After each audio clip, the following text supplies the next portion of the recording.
بسم اللہ الرحمن الرحیم. السلام علیکم. میں ہوں مصطفیٰ عمیر اور آپ دیکھ رہے ہیں ہمارا آفیشیل یوٹیوب چینل. پاکستان کی موجودہ سیاسی صورتحال دن بدن مزید جو ہے رخ بدلتی جا رہی ہے.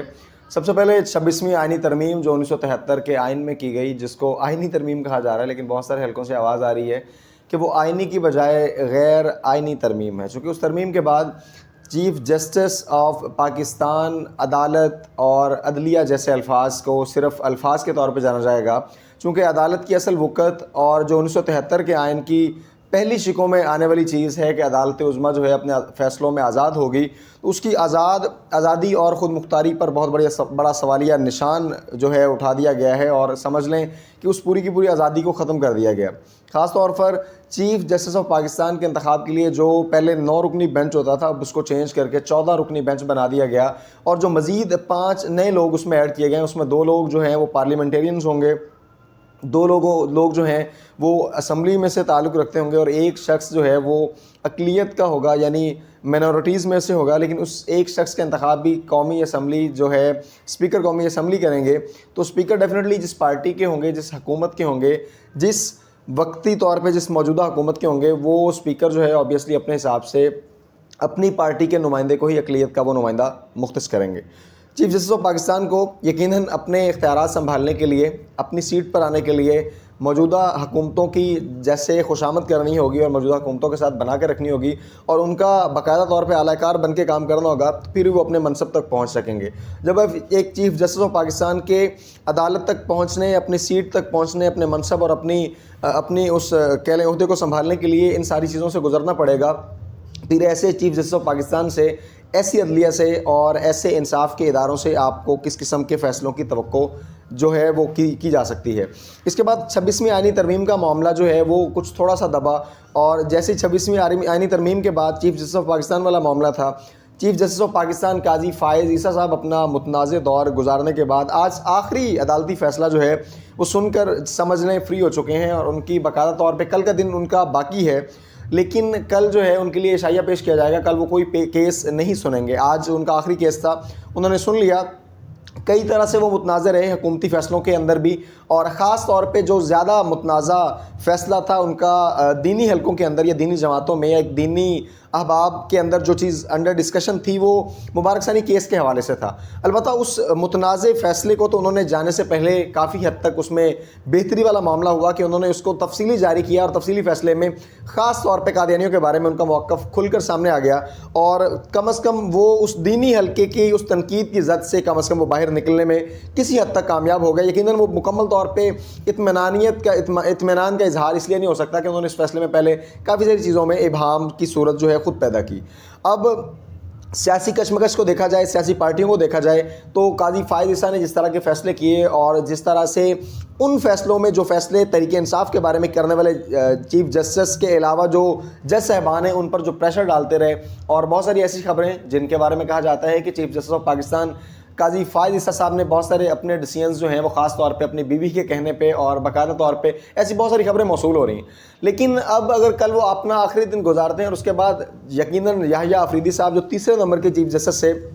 منصور علی شاہ صاحب اور جسٹس منیب اختر کی بجائے تیسرے نمبر کی چیف جسٹس یعنی یحییٰ آفریدی صاحب کو منتخب کر دیا گیا. اور اس سارے کے معاملے میں دیکھنا یہ ہے، منصور علی شاہ صاحب جو کہ سب سے تگڑے کینڈیڈیٹ تھے اس اعتبار سے کہ جو وہ قاضی فائز عیسیٰ کے بعد حلف اٹھانے کے لیے سب سے مضبوط سمجھے جا رہے تھے، ایسے میں منصور علی شاہ صاحب جو ہے وہ آج شام یا کل صبح جو ہے 25 تک یا 24 کی شام کو وہ عمرہ کے لیے 2 ہفتوں کے لیے روانہ ہو رہے ہیں. اور ایسے میں کیا ہوگا کہ وہ چیف جسٹس آف پاکستان جو موجودہ قاضی فائز عیسیٰ صاحب ہیں ان کی الوداعی تقریب میں بھی شرکت نہیں کریں گے، اور یقیناً جو کہہ لیں حلف اٹھانے کی تقریب ہوگی جسٹس یحییٰ صاحب کی، یحییٰ آفریدی صاحب کی، اس میں بھی وہ شرکت نہیں فرمائیں گے. وہ اپنی فیملی کے ساتھ 2 ہفتے کے لیے عمرے کے لیے چلے جا رہے ہیں، تشریف لے جا رہے ہیں، اور وہ جو ہے منصور علی شاہ صاحب نومبر کے پہلے ہفتے میں واپس آئیں گے.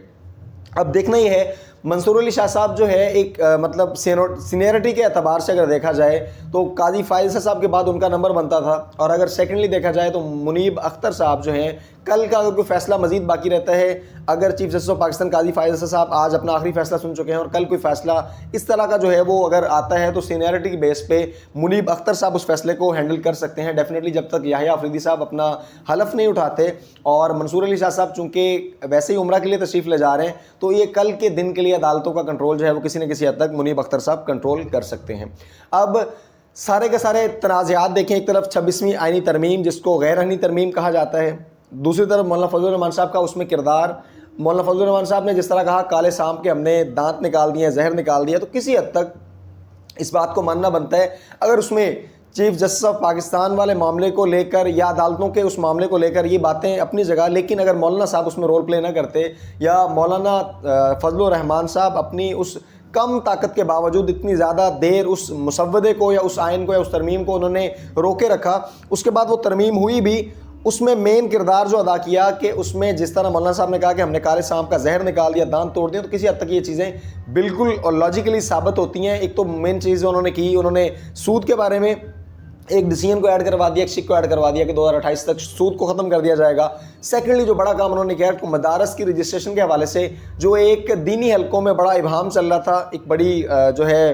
غیر یقینی صورتحال تھی، اس پر تمام دینی حلقوں نے، مدارس نے مبارکبادیں پیش کی اور مولانا صاحب کے کردار کو سراہا. تو مولانا فضل الرحمان صاحب اگر یہ فیصلہ نہ کرتے تو اس کا نتیجہ کیا نکلتا کہ یقیناً فوجی عدالتیں قائم کر دی جاتی ہیں اور یقیناً جو باقی بھی کوئی انصاف کی امید ہے یا عدالتی فیصلوں کے بارے میں یا جو اب چل رہا ہے، اس سے مزید حالات جو ہے وہ ابتر ہو جاتے. اب اس سارے معاملے کے بعد آج کی ایک اور بڑی خبر یہ ہے کہ بشرا بی بی صاحبہ کو رہا کر دیا گیا. بشرا بی بی صاحبہ 267 دن تقریباً 9 ماہ کی جیل کاٹنے کے بعد وہ اپنی رہائش گاہ بنی گالہ پر پہنچی ہیں اور ایک عرصہ دراز کے بعد بنی گالہ کی رونقیں جو ہیں وہ بحال کر دی گئی ہیں. میڈیا کا رش ہے وہاں پہ، صحافیوں کا رش ہے، لوگوں کا جمع غفیر ہے، جو پی ٹی آئی کے کارکنان ہیں ان کا ایک رش وہاں دیکھنے کو مل رہا ہے. پہلے تو کہا جا رہا تھا کہ اڈیالہ سے نکلنے کے بعد ان کی رہائش گاہ بنی گالہ ان کو پہنچایا جائے گا. بنی گالہ وہ یقیناً پہنچی ہیں اور اب سے خبریں موصول ہو رہی ہیں کہ ان کو خیبر پختونخوا شفٹ کیا جا رہا ہے. بنی گالہ میں جو رونقیں بحال کی گئی ہیں، بشرا بی بی کے کیس کے حوالے سے بات کی جائے تو 2 سے 3 کیس ہیں. توشہ خانہ کے حوالے سے تھا، ان کی عدت کے حوالے سے تھا جو کیس تھا، اور انہوں نے 9 مہینے قید کاٹی ہے. اس میں عدالت نے ایک فیصلہ یہ بھی کیا تھا کہ یہ جو ان کو جیل کی جو ہے سزا دی گئی ہے یا جیل سنائی گئی ہے تو یہ اپنی اس رہائش گاہ پر رہتے ہوئے اس کو سب جیل قرار دے دیا جائے گا. لیکن یہ تاریخ میں پہلی دفعہ ہوا کہ بشرا بی بی نے اس کو جیل نہیں مانا، ایڈمٹ نہیں کیا، بلکہ عدالت میں خود جا کے درخواست دائر کی کہ مجھے عام جس طرح خواتین رہتی ہیں ان کی طرح رکھا جائے. تو پھر انہوں نے اس 9 ماہ کی قید کو برداشت کیا، خان صاحب کے ساتھ وفا کو ثابت کیا اور آج 9 ماہ کے بعد اس کی رہائی ہو گئی ہے. لاسٹ میں بات کرنا چاہوں گا خان صاحب کے حوالے سے کہ ایک عالمی پریشر ضرور موجود ہے. کہیں نہ کہیں بات کی جاتی ہے کہ یہ ڈیل ہونے والی ہے. میں سمجھتا ہوں ڈیل سے زیادہ ڈنڈا کام کر رہا ہے اور وہ ڈنڈا جو ہے وہ عالمی عدالتوں یا عالمی اداروں کا ڈنڈا ہے، یا کانگریس جو امریکہ کی جو ہے ایک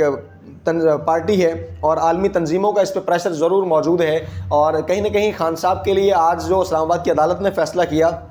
3 بجے خان صاحب کو جو ہے پیش کیا جائے، باقاعدہ طور پہ اڈیالہ جیل کے جو سپرڈنٹ ہیں ان کو طلب کیا عدالت نے، اور اسلام آباد عدالت نے ایک بڑا فیصلہ کیا کہ ان کو باقاعدہ طور پہ عدالت میں پیش کیا جائے. سیکورٹی تھریٹس کا بہانہ لگایا گیا لیکن اس پہ چیف جسٹس جو ہیں عدالت کے اسلام آباد ہائی کورٹ کے، انہوں نے ریمارکس دیے کسی قسم کی سیکورٹی جو ہے اس طرح کا بہانہ اب نہیں چلے گا، باقاعدہ طور پہ خان صاحب کو پیش کیا جائے. دیکھنا یہ ہے حالات کس طرف جا رہے ہیں. عالمی سطح پہ جو پریشر، عالمی قوتیں جو ہیں خان صاحب کی حمایت کے لیے وہ ایک طرح سے اکٹھی ہو رہی ہیں. بشرا بی بی رہا ہو چکی ہے، باقی بڑے لیڈر رہا ہو رہے ہیں، خان صاحب کے حق میں فیصلے آنا شروع ہو چکے ہیں. سارے کے سارا وہ حکومت جو ڈیفینیٹلی فارم 45-47 والے اس متنازع جھگڑے میں آئی، وہ حکومت جو یقیناً سب کو پتہ ہے ہماری عوامی سطح پہ کہ جو اپنی سیٹیں ہارنے کے بعد باوجود اقتدار میں بیٹھے ہیں، وہ حکومت جن کا حق نہیں بنتا تھا، جنہوں نے آئین اور مینڈیٹ کا مذاق اڑایا، وہ حکومت جنہوں نے عوام کے ووٹ کا مذاق اڑاتے ہوئے بغیر کسی کہہ لیں انتخاب کے باقاعدہ طور پر اس پورے انتخابی مرحلے کی تذلیل کرتے ہوئے دھکے سے اپنے آپ کو مسلط کیا. انہوں نے جو آئینی ترمیم کی ہے اس کی کیا وقت ہے اور آنے والے دور میں مزید فیصلے کس طرح کے ہوتے ہیں. انشاءاللہ جیسے کہ مزید اپڈیٹ ملتی ہے ہم آپ کو ان خبروں سے باخبر کرتے رہیں گے. اپنا بہت سارا خیال رکھیں گا. نہ ملیں گے انشاءاللہ اگلی ویڈیو کے ساتھ. تب تک کے لیے السلام علیکم.